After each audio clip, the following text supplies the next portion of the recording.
우리에게 주시는 하나님의 말씀은 마태복음 11장 2절에서 11절까지의 말씀입니다. 마태복음 11장 2절에서 11절까지의 말씀을 같이 보도록 하겠습니다.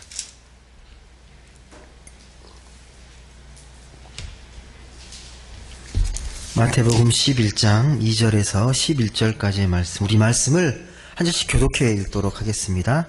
제가 먼저 2절 말씀을 읽겠습니다.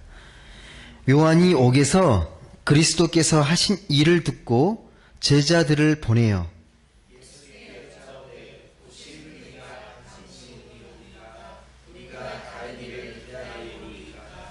예수께서 대답하여 이르시되 너희가 가서 듣고 보는 것을 요한에게 알리되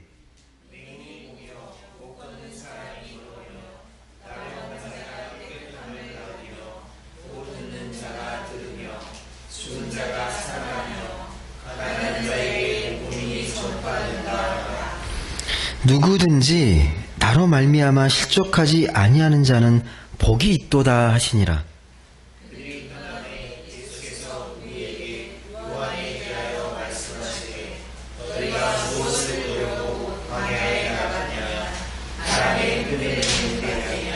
그러면 너희가 무엇을 보려고 나갔더냐? 부드러운 옷 입은 사람이냐? 부드러운 옷을 입은 사람들은 왕궁에 있느니라.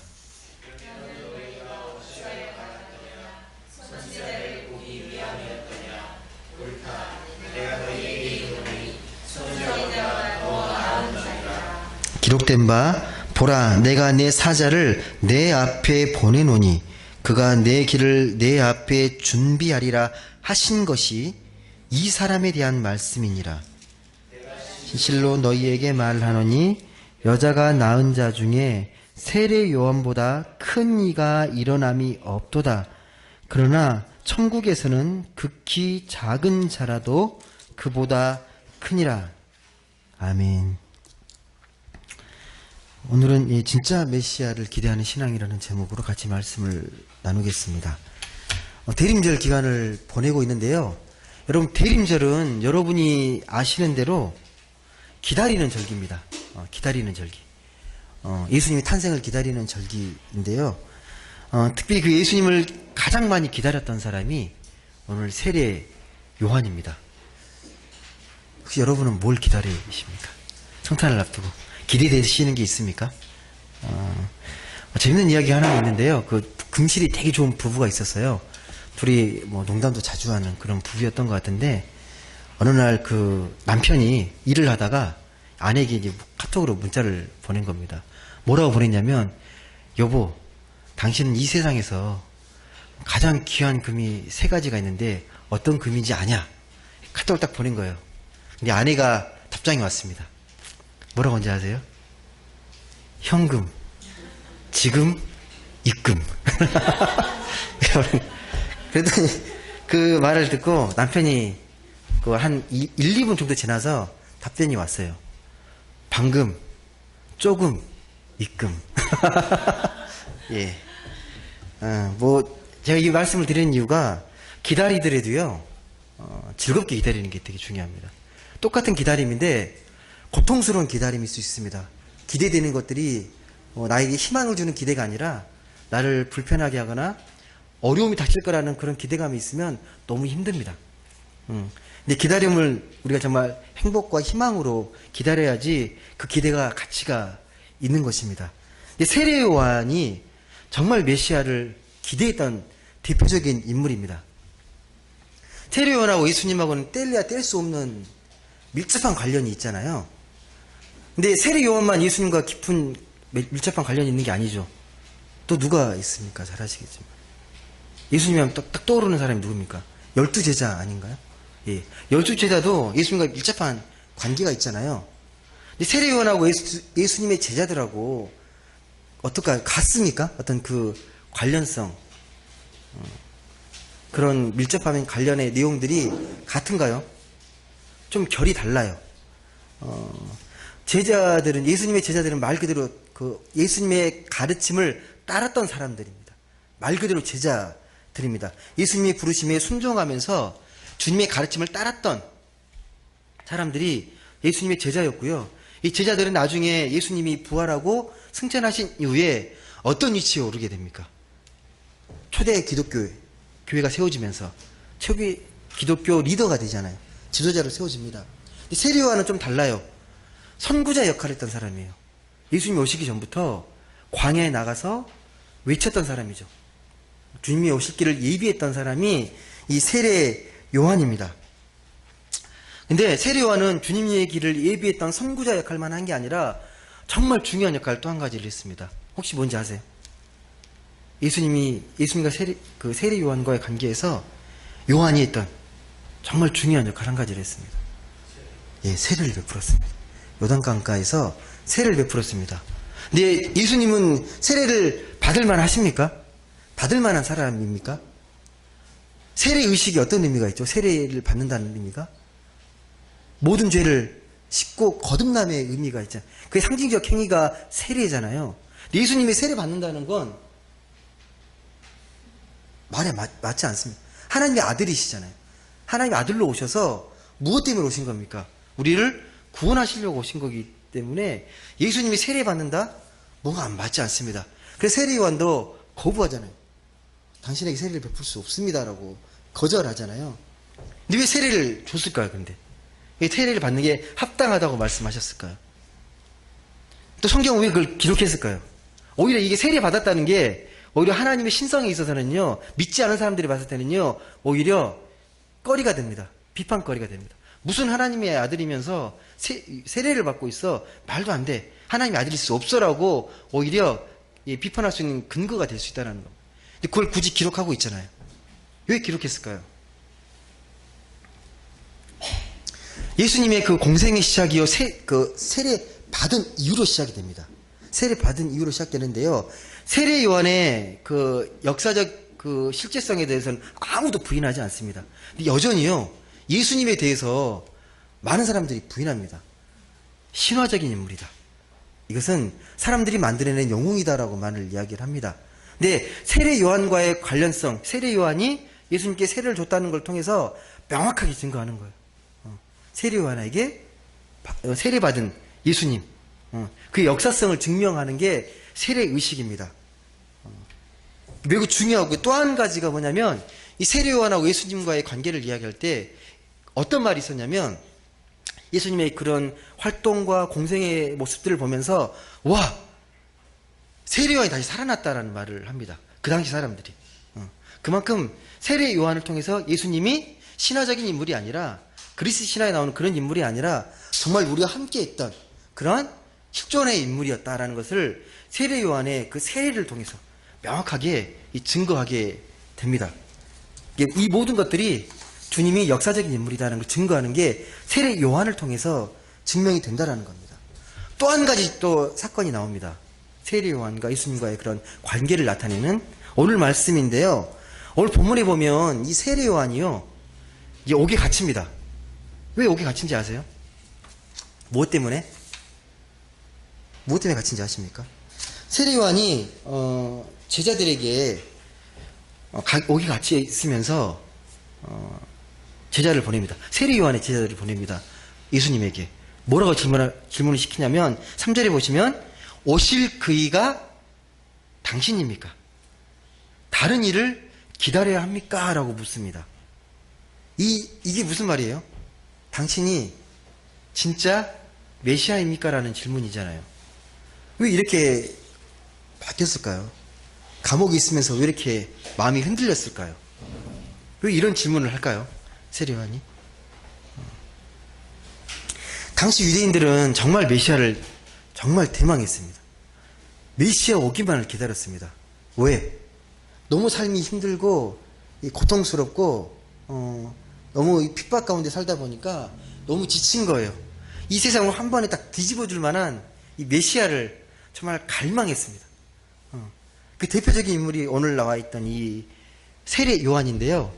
메시아를 기다린다는 의미는 어떤 의미냐면요, 이 구원한다는 의미는 인간이 할 수 있는 게 아니라 하나님만이 할 수 있는 고유한 행위입니다. 그래서 메시아를 기다린다는 그 뜻의 의미는 하나님을 기다린다는 의미가 됩니다. 사람을 기다리는 게 아니고요. 하나님을 기다린다라는 의미. 그게 바로 유대인들이 갖고 있던 메시아 사상이었어요. 그러니까 유대인들이 기대하고 고대했던 메시아는 이 힘들고 이 처절한 이 삶을 구원해 줄 수 있는 정치적인 메시아, 경제적인 메시아를 간절히 원했던 겁니다. 이 로마의 핍박에서 빨리 벗어나서 우리도 잘 살고 평화롭게 행복하게 살 수 있는 그런 메시아를 꿈꿨습니다. 그게 유대인들이 갖고 있는 메시아 사상입니다. 근데 이게 되게 놀라운 게 뭐냐면요. 이 세상이 힘들고 이게 좀 어려워지는 걸 보면서 좀 이 세상이 바뀔 수 있는 근본을 자꾸 찾은 거거든요. 바뀔 수 있는 근본이 무엇일까? 하나님의 관점에서 보게 되면 우리 인간은 아무리 뛰어나고 똑똑해도 이 세상을 바꿔낼 수 없다라고 믿습니다. 하나님이 기뻐하시는 그 세상을 오직 하나님께서 오셔야만이 진정한 세상이 온다, 평화가 온다고 믿었던 이 사상이 메시아 사상입니다. 근데 세례 요한을 보게 되면요, 광야에 나가서 예수님 오시기 전에 외치잖아요. 회개하라, 천국이 가까웠느니라 막 외칩니다. 근데 입고 있던 옷이 어떤 옷인지 아시죠? 이 세례 요한이 입고 있던 옷, 어떤 옷을 입었습니까? 낙타 털옷을 입고 허리에 가죽띠를 띄었습니다. 혹시 이게 무슨 의미인지 아세요? 근데 대부분이 대충 아시더라고요. 이 의미를 좀 정확히 아시면 어떤 의미인지를 아실 텐데, 광야에 나가서 낙타털을 입었다? 이 낙타털옷은 되게 거친 옷이고요. 당시 사람들의 눈으로 보게 되면 엘리야가 털이 많은 사람이라고 별명이 붙어 있었어요. 그래서 낙타털을 입고 있다는 것은 선지자를 상징하기도 합니다. 예언자, 선지자, 거친. 그리고 이 띠는요, 우리가 베드로도 띠 띠고 이제 주님을 따라간다는 말이 나오는데, 띠라는 건 멍에를 의미하거든요. 예언자고 주님이 오실 길을 예비하는 사람이지만 아직까지 죄인된 이 속성을 갖고 있어서 주님이 오셔야 이 띠가 풀린다는 의미를 갖고 있습니다.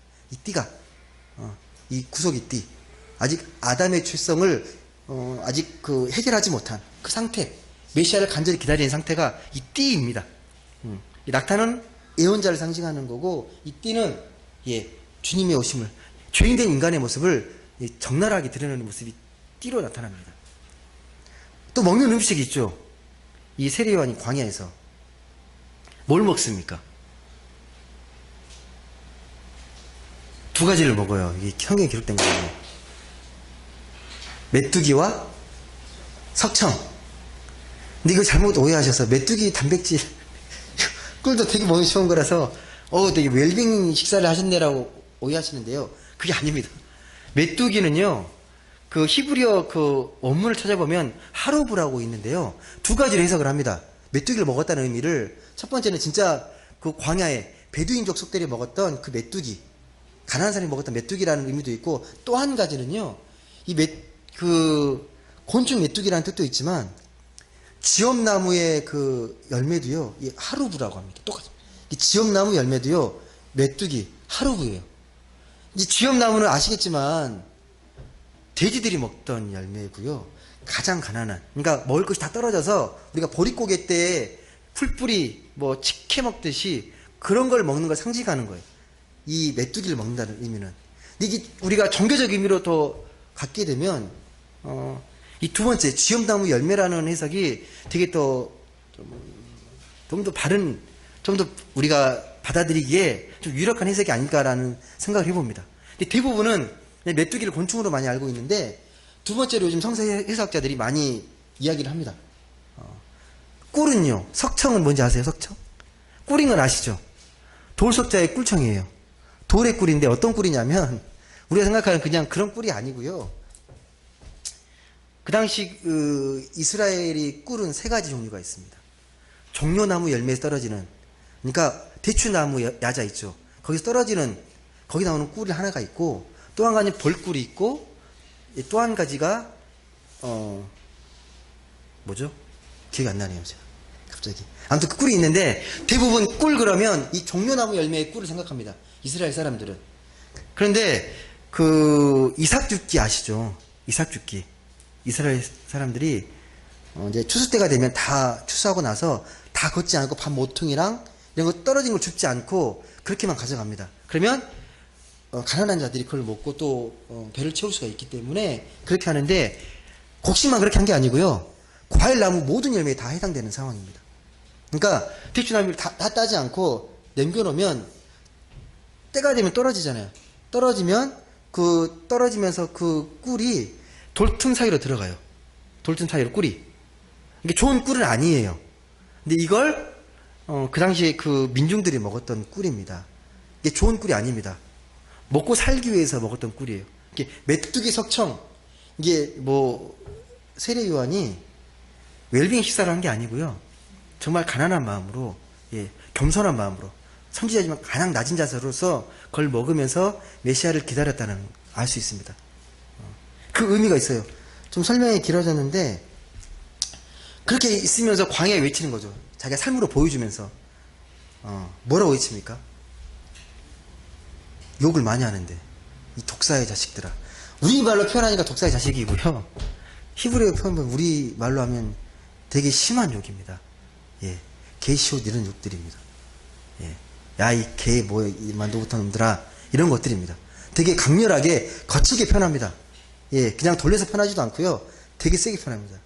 이 못된 놈들아, 다 이 마갈놈의 것들아, 막 이렇게 외치는 건데, 그러면서 외치는 게 뭐냐면, 이미 도끼가 나무 뿌리에 놓여 있다. 그러니 좋은 열매를 맺지 않게 되면 찍혀 불에 던짐을 받을 것이다. 이미 도끼가 지금 뿌리까지 와 있다는 거예요. 좋은 열매를 맺지 않으면 다 찍혀서 심판받게 된다라는 그런 회개의 복음을 강력하게 선포합니다. 세례요한이 이렇게 피를 토하면서 선포를 했어요. 바뀌었을까요? 어땠을 것 같아요? 이 세례요한의 이 설교를 듣고 세상이 변했습니까? 변하지 않습니다. 절대 변하지 않습니다. 세례요한은 우리가 아시는 것처럼 당시 예언자, 선지자였는데요. 한 번은 이 세례요한이, 아까 저 오기 같은 이야기를 제가 말씀 안 드렸는데, 그 헤롯 왕의 동생이 빌립이었는데요. 그 빌립의 아내를 취합니다. 되게 부도덕한 행위이죠. 근데 아무도 말을 못해요. 워낙 왕의 힘이 세니까. 근데 이 세례 요한이 그걸 지적하는 거예요. 그건 나쁜 행위다. 그래서는 안 된다라고 지적하니까 이 세례 요한을 옥에 가둡니다. 가두는 거죠. 근데 이때 옥이 갇히면서 세례 요한이 많이 절망해요. 열심히 복음을 전하고 용기 있게 우리 기독교 윤리를 선포했는데 그 결과가 옥에 갇힌 결과이고, 아무리 말씀을 이 회개의 복음을 선포해도 세상은 전혀 변하지 않습니다. 절망합니다. 아마 이사야처럼 많이 절망했을 겁니다. 감옥에 갇혀서 절망한 게 아니고 아무리 복음을 외쳐도 세상이 변하지 않으니까 그거에 대해서 매우 절망합니다. 그렇게 구원의 메시아를 대망하고 있는데 그런 빛이 보이지 않은 거예요. 참 예수님이 정말 메시아로 생각해서 그런 변화를 기대했는데 예수님 와도 그런 변화가 없잖아요. 똑같잖아요. 그러니까 마음이 흔들리는 거예요. 진짜 메시아가 맞는지 내 고민이 돼서 그때 제자를 보낸 거예요. 다시 한번 이게 확인을 하려고, 확신을 갖고자 제자를 보냅니다. 정말 당신이 오실 그분이십니까? 당신 정말 메시아 맞습니까? 라고 외칩니다. 물론 전에도 이 예수님에 대해서는 소문을 많이 들었지만 계속 소문은 들려오잖아요. 이 소문을 듣는 바에 의하면 메시아적인 이 증거들을 잘 모르니까 정말 이분이 메시아가 맞는지를 계속 물어봅니다. 예수님의 제자들도 메시아인지 몰랐잖아요. 그래서 선생이라고 부르고 랍비라고 불렀잖아요. 살아생전에. 근데 이렇게 된 게요. 드러나지 않는 게 하나님의 구원의 경륜입니다. 비밀입니다. 아직 드러나면 안 됩니다. 비밀이어야 구원의 역사가 이루어집니다. 이건 하나님의 뜻입니다. 요한은 당시에요. 우리가 생각하는 것처럼 요한의 빛을 가렸던 사람이 아니고 사람들이 눈에 보이기에는 예수님과 경쟁 관계에 있던 사람입니다. 그러니까 예수님 그 세례 요한을 메시아로 따랐던 사람들이 당시에 정말 많아요. 이분을 메시아로 알고 그러다가 예수님이 오시니까 또 예수님 따라서 또 이렇게 우르르 왔다 갔다 하는 사람들이 꽤 많았습니다. 이게 뭘 의미하겠습니까? 당시에 예언자라고 선포한 사람도 많았지만 자칭 내가 메시아야 라고 했던 사람도 되게 많았던 거예요. 그 중에 정말 인기 있던 사람, 가장 인기 있던 사람 중에 한 사람이 바로 세례 요한이었습니다. 근데 이 정도로 인기가 있고 따르게 되면 좀 마음이 흔들리지 않을까요? 내가 메시아가 아니더라도 메시아 행세는 하고 싶잖아요. 나를 메시아로 알고 따르니까. 근데 그걸 이겨낸 인물이요, 세례 요한이에요. 자신의 역할, 자신이 뭘 해야 되는지 사명을 명확히 알았던 사람이에요. 자기가 메시아가 아닌 거 알아요. 그렇기 때문에 정말 메시아가 누군지를 확인하고 싶은 거예요. 내가 메시아가 아니까 누구를 기다려야 되는지를 확신하고 싶어서 그렇게 예수님께 제자들을 보낸 겁니다. 예수님을 찾아온 그 세례 요한의 제자들에게요, 그 질문의 답이 이렇습니다. 마태복음 11장 4절인데 한번 보시겠습니까? 마태복음 11장 4절. 3절의 그 질문에 예수님의 대답입니다. 정말 자신이 메시아입니까? 라는 예수님의 대답이 4절에 기록되어 있습니다. 같이 한번 읽어보겠습니다. 시작. 예수께서 대답하여 이르시되 너희가 가서 듣고 보는 것을 요한에게 알리래. 뭐라고 말합니까? 당신이 메시아인지 아닌지 이렇게 물었는데 대답이 뭐예요? 네가 듣고 보는 것을 요한에게 그냥 알려라 라고 말을 합니다. 듣고 보는 게 뭡니까? 그러면 듣고 보는 게 뒤에 나와 있잖아요. 내용이 뭡니까? 보시면 맹인이 보며 못 걷는 사람이 걸으며 나병 환자가 깨끗함을 받으며 못 듣는 자가 들으며 죽은 자가 살아나며 가난한 자에게 복음이 전파된다라. 이걸 그대로 전하라는 겁니다. 왜 이렇게 말을 했을까요? 그냥 네가 메시아 맞아, 이 한마디면 될 것 같은데 왜 굳이 이렇게 듣고 보는 것을 그냥 알려라 하라고 말을 했을까요? 여러분, 이런 세상이 어떤 세상이에요? 맹인이 보고요, 못 걷는 사람이 걷게 되고 병든 자가 치유함을 받고 죽은 자가 살아나고, 이런 세상은 어떤 세상입니까? 우리 모두가 꿈꾸는 세상 아닐까요? 모든 사람들이 아픔과 고통이 없는 그런 세상, 그런 세상이잖아요. 이런 세상은요, 우리만 꿈꾸는 세상이 아니에요. 누구나가 꿈꾸는 세상입니다. 이런 세상이 되게 바랍니다. 정치인들도 그래서 되게 그런 장밋빛 환상의 공약들 내놓잖아요. 내가 대통령이 되면 이런 것들 중에서 여러분 행복하게 해드리겠습니다, 공약하잖아요. 과학도 그렇고요, 보면 그런 장밋빛 환상을 내놓습니다. 과학이 발전되면 우리가 수명도 정복하고 모든 질병에서 극복합니다라고 그렇게 선전하잖아요. 당시에도요, 이런 메시아 운동을 했던 사람들이 되게 많았어요. 그 메시아, 가짜 메시아, 사이비 구주들이 정말 많았습니다. 지금 이단이 많았던 것처럼요, 그때도 메시아를 기다리는 사람들이 많았기 때문에 가짜 메시아가 되게 많이 출현합니다. 뭐 누구라고 말씀드리기는 곤란하지만요, 어떤 집회에, 어떤 장로님의 집회인데요, 그분이 그렇게 말씀하는 걸 제가 들었어요. 뭐라고 말씀했냐면, 여러분 믿음만 있으면 질병도 치유되고 장애도 치료되고 모든 걸 할 수 있습니다. 한편은 맞습니다. 근데 이 말이 되게 위험한 말일 수 있습니다. 믿음만 있으면 모든 게 다 치료되고 모든 질병이 고치됩니다. 이게 치유 집회인데요, 어떤 장로님이 하는 말씀인데, 왜 위험한 생각이냐면, 그럼에도 불구하고 고침받지 못한 사람들은 더 많습니다. 고침받은 사람이 소수라면 절절한 믿음으로, 정말 진실한 믿음으로 고침받기 원하지만 여전히 고침받지 못한 사람들, 그런 사람들에게 큰 상처가 됩니다. 물론 하나님은요, 능력이 많으시고 모든 질병을 치유할 수 있는 그런 하나님이십니다. 하지만 그런 결과는 하나님께서 선택하시는 거지 우리 인간이 끌어당겨서 쓸 수 있는 게 아니에요. 우리 인간이 할 수 있는 게 아닙니다. 근데 자꾸 그렇게 만병통치약처럼 말을 하는 건 하나님을 약장사로 만드는 그런 것들입니다. 여전히 그렇게 많이 이야기를 합니다. 많은 부분들이. 그냥 우리는 그냥 간절히 기도하는 거예요. 아플 때요, 기도하셔야 되는 거예요. 낫게 해달라고, 깨끗하게 낫게 해달라고. 그런 믿음과 기도하지만 결과를 하나님께 맡기는 거죠. 맡기는 거죠. 안 고치면 우리가 다 실족하고 다 넘어지게 되잖아요. 그러면. 예수님이 말씀하신 듣고 보는 것, 듣고 보고 이게 이걸 보고 메시아인지를 네가 알 수 있다라고 말씀하신 건데요. 왜 이렇게 내가 메시아다라고 선포하지 않고 왜 이렇게 말했을까? 주님이 메시아라는 확신이 없어서 그랬을까요? 응? 네가 확인해봐라. 아니면 그런 이것도 저것도 아니고 나도 모르겠으니까 네가 판단해봐라. 예. 6절에요. 그 단서가 있어요. 6절에. 6절 한번 보시겠습니까? 6절. 마태복음 11장 6절 같이 한번 읽어보겠습니다. 시작. 누구든지 나로 말미암아 실족하지 아니하는 자는 복이 있다 하시니라. 예. 그러니까 많은 사람들이 예수님을 보고 메시아라고 하는데 실망하고 많이 떠나거든요. 자기가 기대했던 메시아가 아닌 거예요. 세상이 이렇게 천지개벽이 안 되는 거예요. 너무 이게 그래서 의심이 자꾸 생기니까 예수님 이런 말씀하시는 거예요. 누구든지 나로 말미암아 실족하지 않으면 그게 복이 있는 거야 라고 말해요. 여기서 말하는 복은요, 그 마태복음 5장에 말씀하셨던 팔복과 관련이 있습니다. 팔복. 예.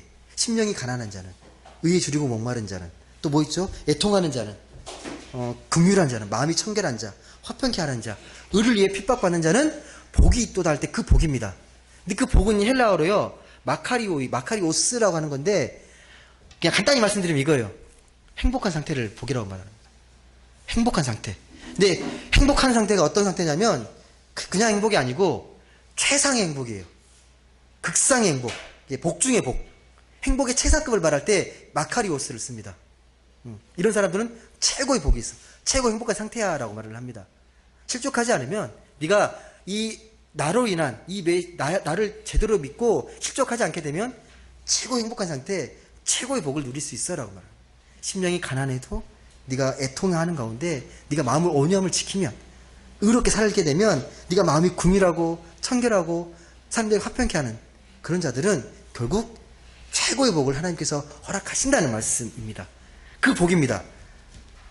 실족이라는 말도요, 원래는 그런 뜻이 아니고, 실족이라는 말은 원래 스칸달리조라는 헬라어 말인데, 제가 자꾸 용어를 말씀드리지만, 원래 이게 이 스캔들에서 나온 말이에요. 추문. 아시죠? 추문이라는 말에서 유래된 말인데, 이게 지금 원래 뜻으로 바뀌어가지고 어떤 사람을 죄에 빠지게 하는 거. 그래서 믿음을 포기하게 만드는 걸, 스칸달리조, 실족이라고 말을 합니다. 예. 그래서 이 종교개혁가인 마틴 루터 잘 아시죠? 마틴 루터는 이 구절을 어떻게 해석을 하냐면요, 나를 보고 화내지 않는 자는 복이 있다고 말합니다.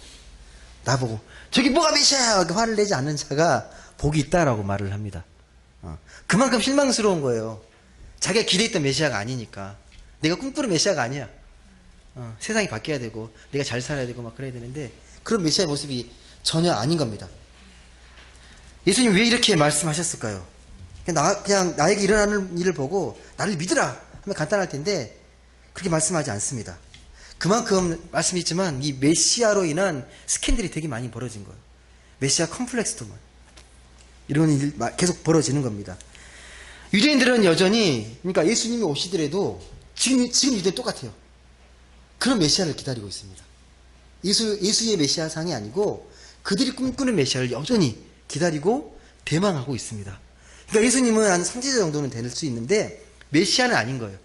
메시아가 될 수 없는 거예요. 그들이 기대하는 메시아는 어떤 방식이냐? 엘리야가 했던 방식이에요. 초자연적, 초능력적으로 뭔가를 바꾸면서 기적이 일어나는 것. 그러면서 아까 말씀했지만 놀라운 일들이 벌어지는 거죠. 병이 치유되고 회복되고 놀라운 기적들이 막 벌어지는 겁니다. 예수님이 이런 일이 일어났지만 그거는 부족한 거예요. 그건 안 되는 거예요. 나에게 이 엄청난 변화가 일어나야 됩니다.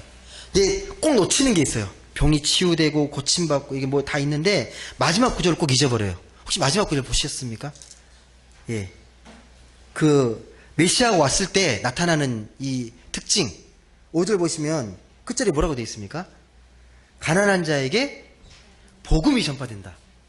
가난한 자에게 복음이 전파된다. 이 말은요, 가난한 자가 복이 있다라는 말씀이거든요. 가난한 자가 복이 있다. 이게 구원의 이 새로운 차원을 말씀하시는 겁니다. 어떤 차원이냐면 팔복이 말하는 그 가난한 자가 받고 누리는 복, 그 복을 말하는 거예요.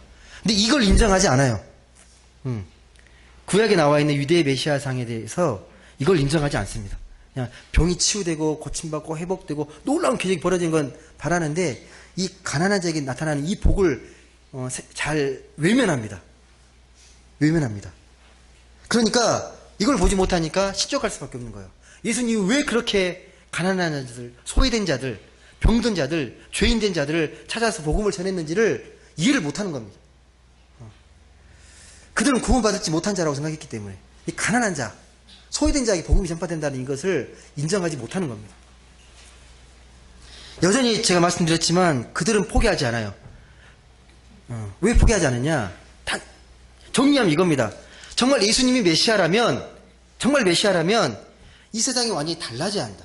완전히 바뀌어야 한다.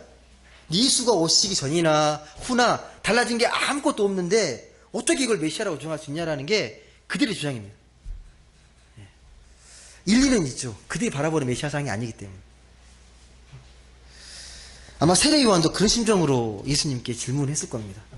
정말 그런 기대하는 메시아가 맞는지 아마 그런 질문을 했을 겁니다. 근데 이게 여전히요, 우리 기독교인들, 요즘 우리가 하나님 믿는 기독교인들에게도요, 무의식적으로 흘러가는 게 있습니다. 이런 기대가 있어요. 세상이 유토피아적으로 바뀌는 꿈. 모든 사람들이 그런 고통도 없고 걱정도 없고 잘 살고 잘 먹고 평안하게 사는 것, 누구나 좋아하고 꿈꾸는 것들인데요. 이건 누구나 다 꿈꾸는 세상이죠. 예수 믿으면 복 받는다. 대부분 어떻게 이해를 합니까? 예수 믿으면 복 받는다, 이 말을요. 예수 믿으면 복 받는다. 대부분 개인적 의미로 받아들이잖아요. 개인적인 의미로. 개인적인 의미로. 예수님 말씀하신 이 팔복과는 전혀 다른 차원의 그런 행복, 그런 복을 이야기하는 겁니다. 온통 그러니까 복 받는다는 것은 내가 잘 살고 내가 잘 먹고 내가 편안하게 잘 누리면 이게 정말 복 받는 거예요. 예. 근데 거기에 머물러 있습니다. 그런 차원의 우리의 복의 수준이 머물러 있다라는 겁니다. 요즘 한창 그 대입 입시철이잖아요. 아직 입시가 안 끝났습니다. 안 끝났는데요. 수능 시험이 되면 모든 교회에서 하는 게 있잖아요. 모든 교회에서. 뭐랍니까? 수능 당일날? 그 전부터 수능 특별 새벽 기도회도 하고 수능 당일날 또 시간표대로 기도를 하거든요. 기도하는 것 자체가 틀린 게 아닙니다. 이 기도를 왜 하는지, 이걸 왜 기도를 하려고 하는지에 대한 목적과 의미를 좀 잘 깨달아야 되는데 그게 다 한쪽으로 흘러가죠. 일단 내 자식이 시험 보기 때문에 시험 어떻게든 잘 봐야 되고 좋은 대학 가야 되고 좋은 직장 얻어서 잘 먹고 잘 살아야 되는 거예요. 이게 잘못됐다는 게 아니고요. 거기만 머물러 있다라는 거예요. 이 함께 더불어 살아가는 이 공동체 안에서 네 자식이 귀한 만큼 남의 자식도 귀하니까 그들 위해서 정보해주고 함께 어떻게 하면 이 자녀 세대가 이 행복한 공동체를 만들 수 있을까? 그걸 더 깊이 바라봐야 되는데 여전히 기도하는 차원의 수준이 네 자식에게만 머물러 있다라는 게 그게 문제라는 겁니다. 예. 함께 모두 잘 살면 좋겠다라는 그 생각까지는 미치지 못한다는 겁니다. 근데 이런 생각이요, 유대인의 메시아 사상과 전혀 다를 게 없어요. 자기들의 세상이에요. 유대인들이 꿈꾸는 세상이에요. 이방인은 뭐 지옥에 떨어지고 뭐 상관없어요. 자기 유대인들이 구원받으면 돼요. 유대인만이 구원의 대상인 거예요. 선택받은 백성으로서 자기들만 갖고 있는 세상이에요. 근데 우리는 그래서는 안 됩니다. 그 유대인들이 갖고 있는 메시아 사상과 전혀 다를 바가 없습니다. 나만 잘 되면 되고 우리 교회만 잘 되면 되고 우리 가정만 잘 되면 되고 유대인의 메시아 사상과 전혀 다를 바가 없는 것입니다. 여러분, 그 예수님이 말씀하셨던 이 실족하지 않은 사람, 이건 어떤 걸 의미하는, 실족한 자가 복이 있다고 말했는데 이런 메시아가 아니라 내가 하고 있는 이 생애와 삶을 통해서 내가 드러내고자 하는 메시아가 무엇인지 깊이 깨달은 사람은 정말 복이 있다라는 겁니다. 하나님 꿈꾸는 세상이 어떤 것인지를 나를 통해 발견하는 사람은 진짜 복이 있다라는 겁니다. 그게 뭡니까? 예수님의 십자가를 통한 우리의 구원, 그리고 모두가 함께 영원한 생명을 얻을 수 있는 그런 자리잖아요. 근데 그 비밀을 모두가 알 수 있는 게 아니에요. 십자가에 돌아가시고 또 부활하셨는데 어떤 사람들이 보기에는 이건 처절한 실패예요. 메시아로 왔는데 십자가에 매달려 돌아가셔 버렸어요. 희생을 뒤집지도 못하고. 처절한 실패인데 하나님 눈에 보면 무기력하게 돌아가셨지만, 고난받고 돌아가셨지만, 우리를 구원하기 위한 놀라운 섭리가 있는데, 이걸 볼 수 있는 사람만 보는 거죠. 여전히 이거 아무리 이야기해도 믿음이 없고 영의 눈이 떠있지 않으면 발견하기 어려운 거죠. 이걸 아는 사람들은 진짜 복이 있다고 말을 합니다. 예수님이 이 말씀하시면서요, 이 세례요한에 대한 이야기를 하면서 11장 11절 보면 마지막에 이런 말씀을 합니다. 내가 진실로 너희에게 말하노니 여자가 낳은 자 중에 세례요한보다 큰 사람이 없다. 어마어마한 칭찬 아닙니까? 이게 이 세상에 태어났던 모든 사람 중에요, 세례요한이 가장 큰 자라고 극찬을 합니다. 예. 그럴 만한 칭찬을 받을 자격이 있습니다. 세례요한은 정말 그렇게 삶을 살았기 때문에 그런 칭찬을 받을 만한 사람인데요, 뒤에 뭐라고 이야기하냐면, 하지만 그러나 천국에서는 어떻다? 극히 작은 자라도 어떻다? 이 사람보다 다 크다. 예. 천국에 있는 사람은 이 세례요한보다 더 크다라고 말을 하는 겁니다. 이게 단순 비교를 말하는 게 아니고요, 이 세상에서의 삶과 천국의 삶을 비교하는 거예요. 이 세상에서는 세례요한이 가장 큰 자지만 네가 천국에만 가면 세례요한보다 훨씬 더 크고 더 놀라운 사람이라는 거예요. 그만큼 천국이 위대하다는 걸 말씀하는 겁니다. 이 비교하면서 말씀을 맺겠습니다. 여러분이 보시는 우리가 살아가는 이 세상이요, 어떻게 잘 돌아가고 있다고 생각하십니까? 마음에 드십니까? 정치, 경제, 사회, 문화, 이 가정이 내가 원하는 대로 잘 굴러가고 있다고 생각하십니까? 그럼 여러분, 이제 내일 모레 성탄절인데요, 어떤 메시아의 탄생을 기대하고 계십니까?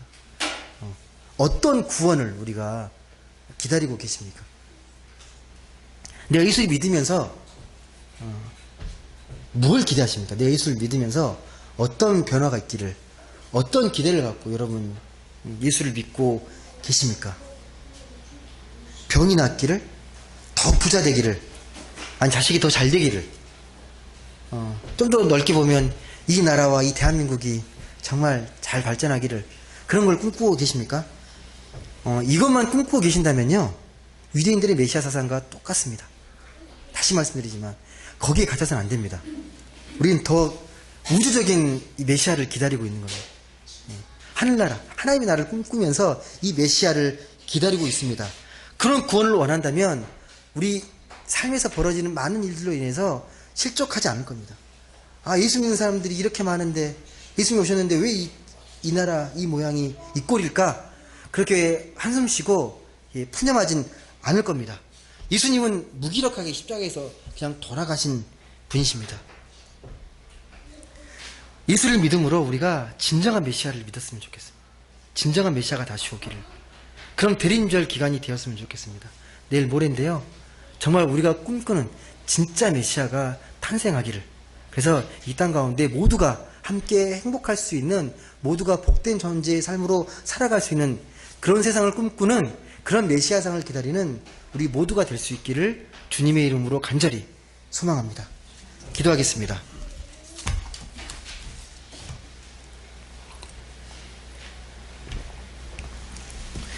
사랑과 은혜의 하나님, 내일 모레면 성탄절입니다. 마지막 대림절을 보내면서 우리가 어떤 메시아를 기다리고 있는지, 어떤 구세주, 어떤 주님을 기다리고 있는지 다시 한번 말씀을 통해 살펴보았습니다.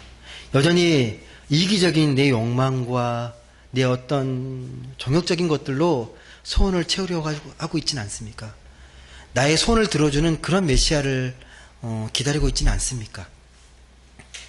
하나님, 진정한 메시아를 꿈꾸며 우리가 그런 메시아가 오시기를, 그런 주님이 탄생하기를 기다리는 그런 대림절 주간이 되게 하여 주옵소서. 그래서 참된 행복으로, 참된 복을 누리고 살아갈 수 있는 우리 모두가 되게 하여 주옵소서. 주님의 탄생으로 인하여서 하나님의 기쁨과 감사와 감격을 온전히 누리며 살아가는 그러한 하나님의 참된 복된 존재로서 이 세상에 진짜 복음을 전하는 우리 모두가 되게 하여 주옵소서. 감사드리며 사랑이 많으신 예수님의 이름으로 기도드립니다. 아멘.